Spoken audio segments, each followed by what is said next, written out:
Hi there, how are you? I got a question recently about should you get insurance for your event, right? Because what happens if you put on an event series or an event, something happens, somebody falls, breaks their head, some equipment, some property, sues you.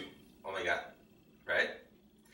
There's two kind of considerations that you should take into account. The first is that your events, it's best practice for all your business doings, not just your events, but your events should be a part of this, is to have this under a company. So if you're in the US, I don't know the laws in other countries, but if you're in the US, you want to have a company, right? You don't want to do business as self.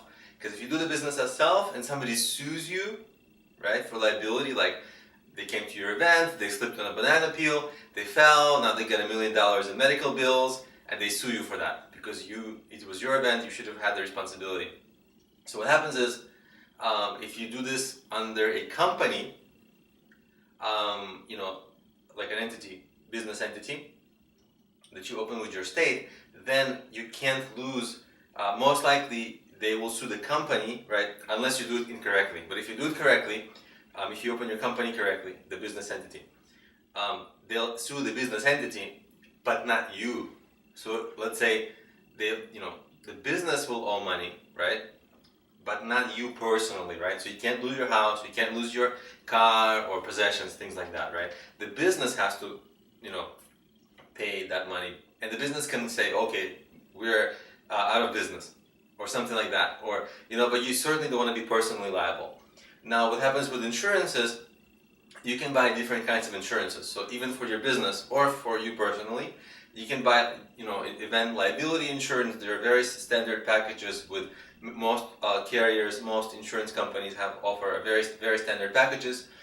Just Google them. I don't want to recommend any over another because I actually haven't looked into these things that closely to really recommend one or the other. But they generally have very standard packages. The most common thing is to get liability insurance. Another common thing is to get property damage insurance, things like that. But here's the thing that you got to decide. There's no right or wrong answer for whether you should buy insurance, right? It really depends on your risk, right? So if you have something like, let's say you organize a meetup, your event is like meetup, and you just basically you have somebody come in, talk, they leave. I mean, I don't know of any cases where a meetup has gotten sued, or any organizer has gotten sued, right? So it's very unlikely. I'm sure there has been something like that, but it's very rare, it's very unlikely. So it's kind of a trade-off, right? It's a decision for you. Whereas, let's say if you were taking people in the wilderness trips, right? If your events have or if it's sports events, right? Like if you put on a athletic league or something, oh yeah, people are going to get injured. There's a high risk of that. And so that makes it much more likely that you should get insurance, right? So depending on the kind of event that you have, that would inform your decision of whether you should buy insurance. Of course, you're gonna spend money either way, right? If you buy insurance, you're gonna spend money, and then if something happens, you're gonna spend money. So, so it's a decision. One thing that can help you avoid everything is if you make people sign waivers, right? So if you come to an event and it's like a sports event, as the organizer, the people who come to the sports event, okay, you can join our sports league, whatever, but you've got to sign a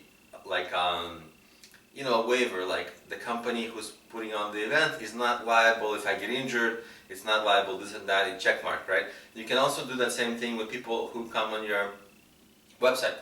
Before they press register, and fill out a form and press register, they should click a checkbox saying the organizer of the event is not liable for anything.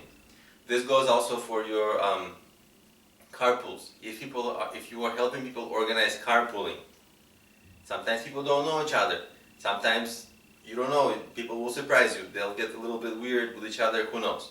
And then somebody will complain, and something will happen. Okay, so if there is carpool organization, you also want to make people check a box somewhere that says you're not liable, blah blah blah, they are responsible, blah blah blah blah blah. You understand? So basically, you want to just make sure that people agree to terms and conditions, and the terms and conditions are like you are not liable for, if they fall, if they break something, if some property damage gets done, and so you can actually protect yourself that way as well.